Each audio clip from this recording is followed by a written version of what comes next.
요셉은 무성한 가지 곧 샘 곁에 무성한 가지라 그 가지가 담을 넘었도다. 교회 소식을 전해드리겠습니다.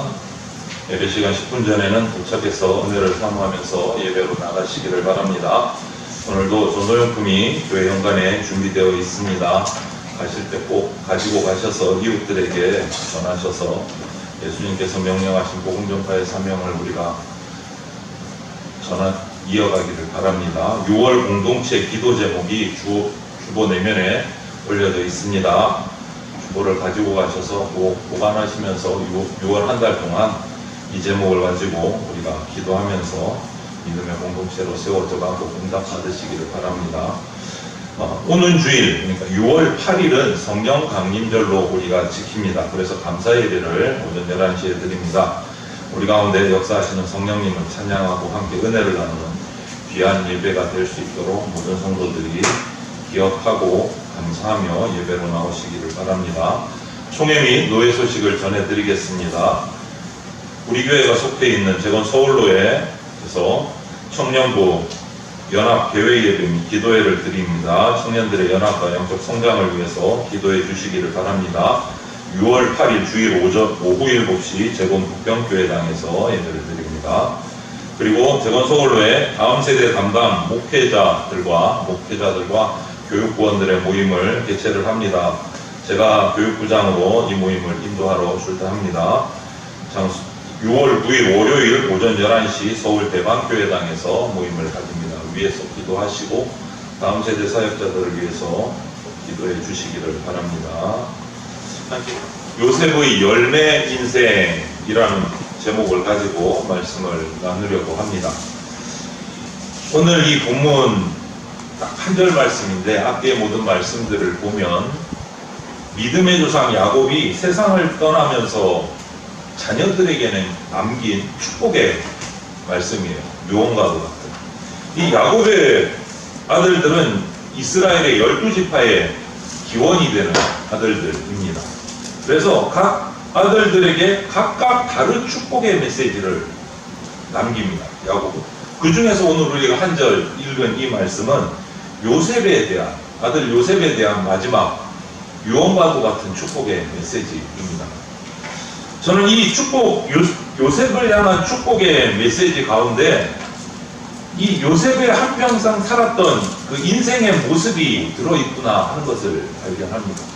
그것을 오늘 제목으로 축약시킨 것이 열매 인생.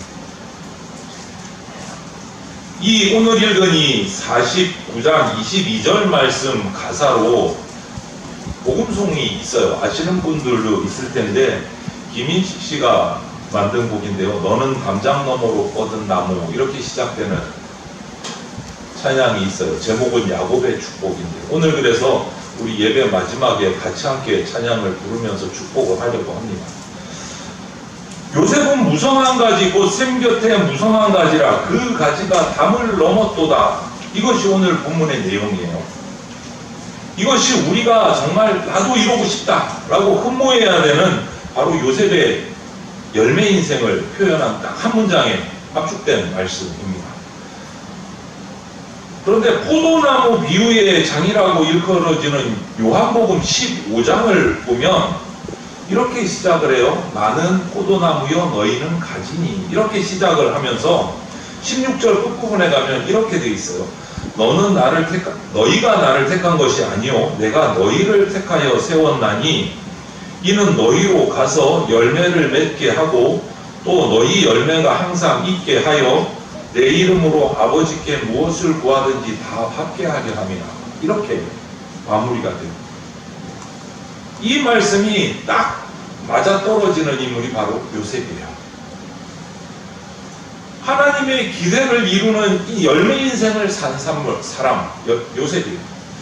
그래서 우리가 이 요셉의 열매가 도대체 어떤 모습이지 증거가 살피면서 우리도 그런 열매 맺는 인생을 살아가는 것을 사모하고 살아가기를 바랍니다. 첫 번째 이 요셉의 열매의 증거는 뭐냐면 무성한 가지입니다. 무성한 가지. 여러분 잘 자란 과실수에 가지가 무성하게 거기에 열매들이 풍성하게 주렁주렁 열린 것을 한번 상상을 해보세요. 요셉에게는요, 많은 별명들이 있었어요. 여러 별명인데 특별히 우리가 생각해 볼 별명은 애국, 이집트의 최고 지도자였던 바로 왕이 요셉에게 준 별명이라고 할 수 있어요. 창세기 41장 38절에 보면 이 애국의 왕 바로가 요셉을 자기 나라에 그 종으로 팔려온 외국인을 자기 나라의 총리로 임명하기 직전에 이 요셉의 그 신실함을 보면서 한 말이 있어요. 그게 뭐라고 돼 있냐? 하나님의 영에 감동된 사람. 하나님의 영에 감동된 사람. 어떠세요? 이런 별명 가지고 싶지 않으세요? 아마도 이 표현을 신약적인 표현, 오늘날의 표현으로 바꾸면 성령 충만한 사람이에요. 성령 충만한 사람. 요셉의 별명이에요. 그것도 아는 사람이 아니고 외국 왕이 요셉에게 붙여준 겁니다. 성령 충만한 사람. 여러분, 성령 충만은 단순히 우리가 기도하는 모습으로 막 나타나는 게 아니에요. 목소리 크게 부르짖는 거 잘한다고 성령 충만했다. 그것도 맞지 않는 말이에요. 성경을 통해서 보면 성령 충만은요, 우리 인격의 열매로 나타납니다. 그래서 갈라디아서 5장 22절부터 23절을 보면 성령의 열매 9가지가 쫙 기록되어 있어요. 그런데 여기서 9가지를 쭉 기록을 해놨는데 그 성령의 열매라는 그것을, 열매라는 단어를 원어 성경을 가보면 9가지는 복수가 돼야 되잖아요. 열매들이 돼야 되잖아요. 열매들. 근데 단수예요. 열매. 9가지를 얘기했는데 성령의 열매 하나로 얘기해요. 하나. 분명히 이렇게 9가지를 얘기합니다. 사랑, 희락, 화평, 오래 참음, 자비, 양성, 충성, 온유, 절제. 9가지를 쭉 말씀을 해놓고 단수로 열매 하나인 거예요. 하나. 저는 이것을 어떻게 해석할까 묵상을 하고 고민을 했는데 한 인격 속에 담겨진 9가지 열매예요. 한 나무에 열린 9가지 열매예요. 그러니 따로따로 설명이 안 되는 거예요. 따로따로. 이러한 9가지 열매, 성령의 열매를 모두 완벽하게 갖춘 분이 누구냐? 바로 예수님이십니다. 그분이야말로 사랑이시고 희락과 기쁨이시고 평안 그 자체셨고 오래 참으셨고 온유하셨고 절제하셨고 이 9가지 성령의 열매를 모두 다 갖추신 분이에요. 그래서 우리가 성령 충만하다라고 할 때 이것은요, 예수 그리스도를 닮아간다라는 이 말이에요. 예수 그리스도를 닮아간다. 그런데 오늘 등장하는 요셉이 바로 그 열매를 맺은 아주 대표적인 사람이라고 할 수 있다. 요셉이 아버지에게 보여준 그 사랑, 자신의 형제들에게 보여준 그 사랑, 우리 창세기 묵상해오면서 다 느꼈잖아요. 요셉이야말로 사랑의 사람이고 또 요셉은 희락의 사람이었어요. 그 누명을 쓰고 역경을 엄청 당하고 많은 아픔을 가졌음에도 불구하고 그의 인생에는요, 자주하고 낙심하고 막 불평하고 이런 모습이 하나도 보이질 않아요. 슬픔의 흔적이 없어요. 요셉의 인생에는. 한평생 기쁨의 인생을 산 거예요. 또 요셉은요, 화평의 사람이었습니다.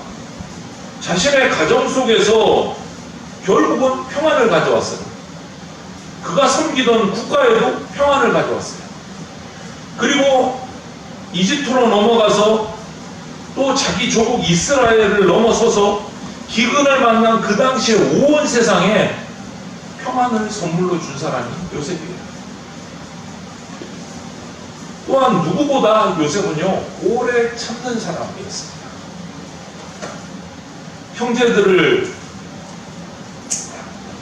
제대로 섬겼음에도 불구하고 형제들이 그를 구덩이에 던졌어요.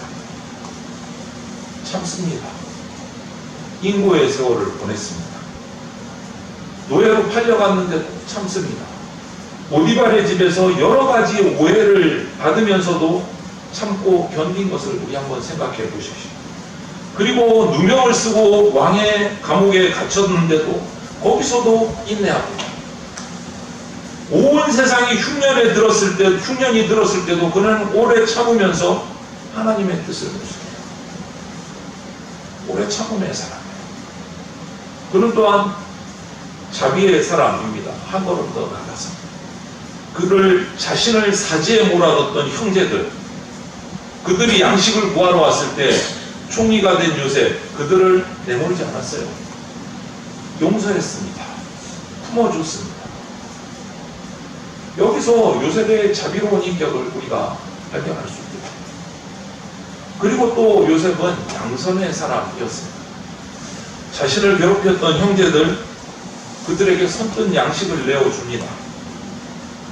그리고 그가 섬겼던 이집트뿐만 아니고 주변 국가들에게도 양식을 다 나누어 줍니다. 여기서 요셉의 양선의 그 품성들을 발견할 수 있습니다. 그리고 요셉은 충성스러운 사람이었어요. 어린 시절부터 아버지의 말씀에 정말 성실하게 응답했습니다. 또 노예로 억울하게 팔려갔음에도 불구하고 보디발 장군의 집에서 충성스럽게 일해요. 그래서 장군의 신뢰를 받고 그 집의 모든 것을 맡아서 감독할 만큼, 집사가 될 만큼 충성스러웠어요. 심지어는 감옥에 가서도 충성스러웠어요. 누명을 쓰고 감옥에 갇혀서도 그 속에서도 어떻게 했는지 그 간수장이 감옥의 살림살이를 죄수로 잡혀온 요셉에게 다 맡깁니다. 그 웬만큼 신뢰를 가지고 될 수가 없는 거예요. 훗날 이집트의 총리가 되어서는 제2인자가 돼서 나라의 국정을 관리하게 됐을 때도 충성스럽게 그 모든 직무들을 감당해서 흉년 가운데 나라를 지켜냅니다. 이것이 요셉의 충성의 모습입니다. 또 요셉은 온유한 사람이었습니다. 자기 형제들에게 대했던 태도들을 한번 기억해 보십시오. 온유한 그 자체였습니다. 감옥에서 꿈을 풀어줄 때도 그렇게 부탁했던 꿈을 풀어주고 그 꿈에 맞춰서 다시 풀려난 그 관원장에게도 자기의 약속을 좀 기억해달라고 그러는데 약속을 잊었음에도 불구하고 원망하지 않아요. 온유함이 거기서 나타납니다. 마지막으로 요셉은 절제 사람이었습니다. 형제들을 만났습니다. 복받치는 감정을 절제하고 있는 장면을 우리는 묵상해 왔습니다. 그가 통치하던 나라에서 7년의 풍년이 왔을 때 곡식들을 낭비하지 않았습니다. 그것을 적절하게 저축해 가면서 흉년을 대비했습니다. 이것이 요셉의 절제의 모습이 나타나요. 여러분, 구약의 사람이었지만 이 요셉이 신약에 말씀하신 성령의 9가지 열매를 완벽하게 갖춘 모델이 예수님과 너무나도 닮은 사람이 바로 요셉이라고 볼 수 있습니다. 그래서 많은 신학자들이 요셉을 예수님의 그림자다라고 표현을 합니다. 구약에서 예수님의 그림자의 모습을 보인 사람이 바로 요셉이다, 이렇게 표현해요. 무성한 가지 속에 무성한 열매를 맺은 사람, 풍성한 열매를 맺은 사람, 그 열매의 증거들을 여러분 이렇게 살펴보십시오. 그러면 요셉이 이렇게 풍성한 열매를 맺을 수 있었던 근원은 어디에 있을까? 이유는 저는 그것이 바로 샘이라고 생각합니다. 무슨 셈이냐? 바로 이 셈이 요셉으로 하여금 이 생명력을 유지하게 했어요. 그 고난 속에서도. 요셉의 능력을 지키는 샘물이었어요. 요셉의 평생 동안 그의 마음속에 이 샘이 계속 솟아났기 때문에 영감이 원천이 바로 이 샘이었어요. 이 샘이 뭐냐? 바로 하나님과의 관계예요. 하나님과의 관계 속에서 그의 생명력이 계속 꿈틀거리고 솟아났어요. 그래서 시편 1편 3절에 이런 말씀이 있어요. 1편 3절에 보면 시냇가에 심은 나무, 이런 말이 있어요. 시냇가에 심은 나무. 여러분, 나무가 시냇가에 심겼어요. 뿌리가 물을 계속 빨아들일 수 있는 딱 좋은 자리이죠. 명당자리입니다. 이 나무는요, 계속 생수를 공급받습니다. 마를 수가 없는 거예요. 계속 성장할 수밖에 없는 거예요. 시냇가에 심긴 나무. 요셉이 바로 그런 사람이었어요. 기도로 하나님께 딱 시냇가에 심긴 나무처럼 기도로 뿌리 내리고 하나님으로부터 그 생명력을 계속 공급받았어요. 그의 인생에서 그를 지배했던 생각 속에서 가장 중요한 분은 누구였느냐? 하나님이었어요. 우선순위, 영순위 하나님이었어요. 요셉. 여러분 요셉의 인생을 한번 살펴보십시오. 그가 기도하는 사람 아니었다면 하나님과의 관계를 이렇게 이어갈 수가 없었어요. 보디발의 처에 그 유혹을 받았을 때도 요셉은 뭐라고 외칩니까? 내가 하나님 앞에서 죄 지을 수 없다. 그 순간 하나님을 떠올립니다. 또 감옥에 억울하게 갇혀서도 관원들의 꿈을 풀어줄 때도 뭐라고 합니까? 이 꿈의 해석이 하나님께 있다고 고백을 해요. 또 하나님. 그 순간에도 하나님을 기억하고 하나님 앞에서 생각한 거예요. 그리고 바로왕 앞에 바로왕의 꿈을 해석하기 위해 불려갔을 때도 뭐라고 합니까? 하나님이 이 꿈을 왕에게 해석해 주실 겁니다. 또 하나님. 자신은 뒤에 빠져요. 우선순위, 영순위가 오직 하나님이에요. 모든 영광이 하나님께 있어요. 요셉의 삶의 원천, 그가 뿌리 내린 셈이 바로 하나님께 있어요. 하나님. 이것이 요셉이 풍성한 열매를 맺는 셈의 근원인 거예요. 하나님. 여러분, 요셉은 하나님의 셈에서 늘 이렇게 생명력을 공급받았습니다. 어떠세요? 여러분은 어디에다가 뿌리 내리고 계십니까? 지금 어디에? 돈의 뿌리를 내리고 계십니까? 권력의 뿌리를 내리고 계십니까? 인맥의 뿌리를 내리고 계십니까? 어떠십니까? 어디에 뿌리를 내리고 계십니까? 내 마음 깊은 곳에서 받고 계셔야 합니다. 정반대의 경우도 있어요. 이 하나님의 샘물이 아니고 웅덩이 속에서 허우적거리는 인생을 살아가는 사람도 있습니다. 저와 여러분이 그렇지 않기를 간절히 소망을 합니다. 이 웅덩이는요, 샘물의 이미지하고 정반대의 이미지를 가지고 있어요. 그 설명이 어디에 나와 있느냐 하면 예레미야서에 가면 그 웅덩이에 관한 샘과의 관계가 나와 있어요. 예레미야서 2장 13절에 이런 말씀이 있어요.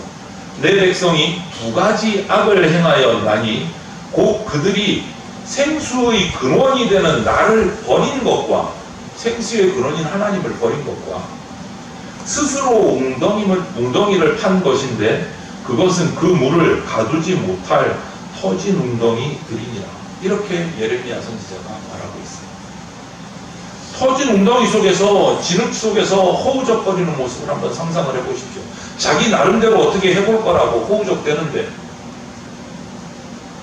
그런데 여러분, 요셉의 인생의 열매의 근원은 생수의 근원 되시는 하나님께 있었어요. 터진 웅덩이가 아니라.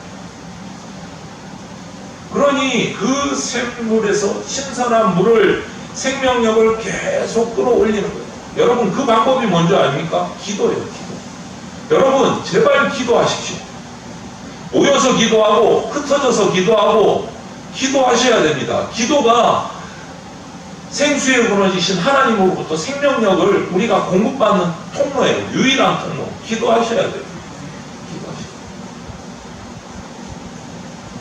마지막으로 그럼 이렇게 하나님이라는 생수의 근원으로부터 기도함으로 계속 생명력을 공급받은 이 요셉이 풍성한 열매를 맺었는데 어디까지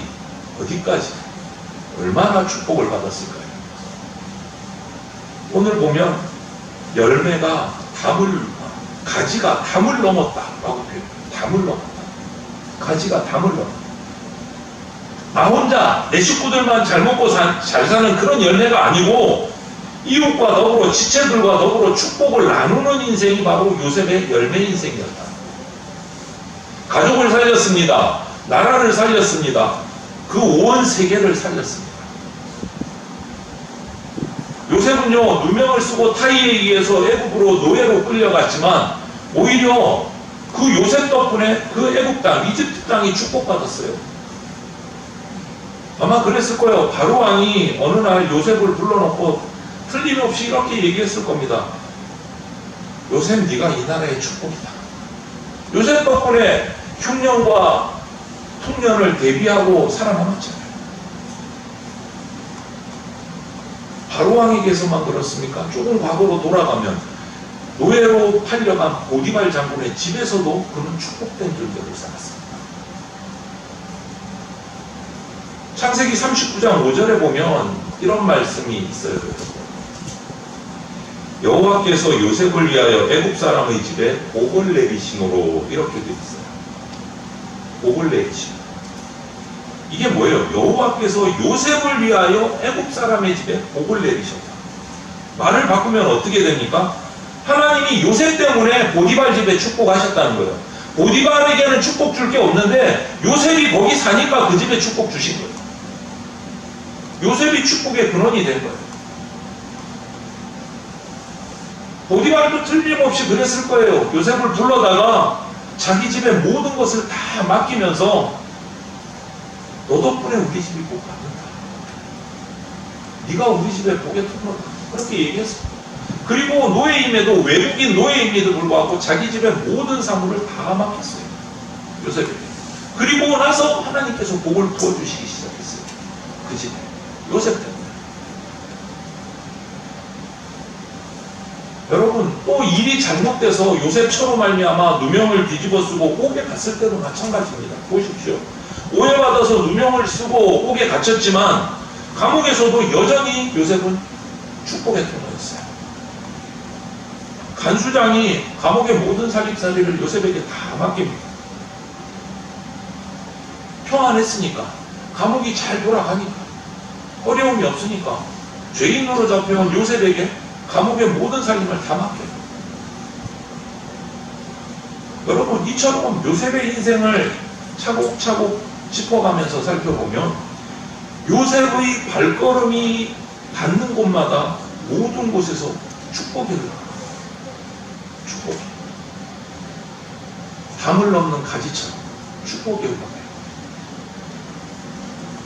여러분, 어떤 사람은요, 성도들도 비슷한 것 같아요. 한평생 자기 식구들만 챙기다가 끝나는 인생이 있어요. 안타깝게. 기도를 하시는데 지체들, 이웃에 관한 말 하나도 없어. 오직 자기 자식, 자기 가족만 위해서 기도하시는 분이 있어요. 안타까워요. 가지가 담을 넘지를 못해요. 여러분, 우리는 대표 기도라는 말을 잘 안 쓰고 예배 순서에도 도고 이렇게 제가 기록했습니다. 도고가 나를 위한 기도가 아니고 지체들, 타인을 위한 기도입니다. 공동체를 위한 기도를 도고라고 부릅니다. 이 도고가 가장 이기적이고 고상한 기도라고 말하는 이유가 자기를 위해 기도하는 게 아니고 이웃을 위한 기도이기 때문에 그래요. 이웃을 위한 기도, 지체들을 위한 기도, 타인을 위한 기도. 여러분, 우리는 이 도고를 통해서 축복을 나눌 수 있습니다. 그래서 저는 우리 성도들에게 이렇게 말하고 싶습니다.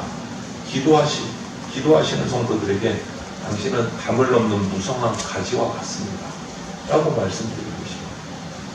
그냥 우리 가족, 내 식구, 내 손자, 내 손녀 이것만 기도하지 마십시오. 담을 넘으십시오. 축복을 베푸십시오. 흘려보내십시오.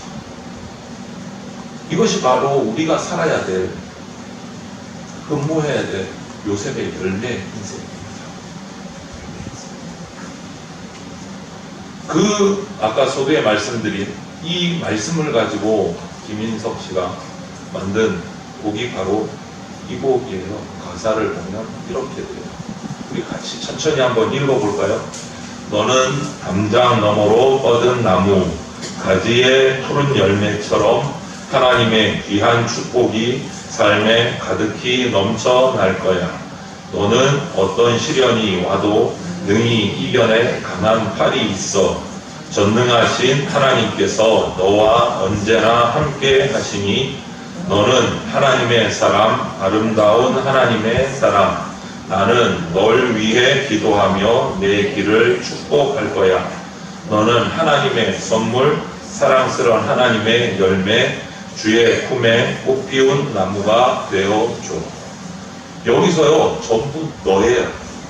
나를 위한 가사는 하나도 없어요. 기도. 너를, 너가, 네가 이렇게 되면 좋겠어. 이것이 요셉의 열매 인생의 핵심이에요. 이 가사가 바로 오늘 읽은 본문 말씀이에요. 여러분, 우리는 지체를 위해서, 여러분 앞에, 여러분 옆에 뒤에 앉은 지체를 위해서 축복을 흘려 보내셔야 됩니다. 기도해 주셔야 됩니다. 오늘 예배하는 저와 여러분 모든 성도들이 오늘 이 열매 인생을 맺은 요셉처럼 담을 넘는 무성한 가지와 같은 그러한 인생이 되어서 열매가 풍성히 맺혀지는 축복을 흘려보내는 그러한 인생들이 다 되시기를 주님의 이름으로 축원을 드립니다. 아멘. 함께 기도드리겠습니다. 하나님 아버지, 나만 위해서 사는 인생 아니라 지체들을 위해서 기도하고 이웃들을 축복하고 그 축복을 나누고 흘려보내면서 살아가는 삶이 되도록 도와주시옵소서. 그리고 우리 인생이 정말 열매를 풍성히 맺고 이웃들과 더불어 그 열매를 나누는 한평생을 살아갈 수 있게 하여 주시옵소서.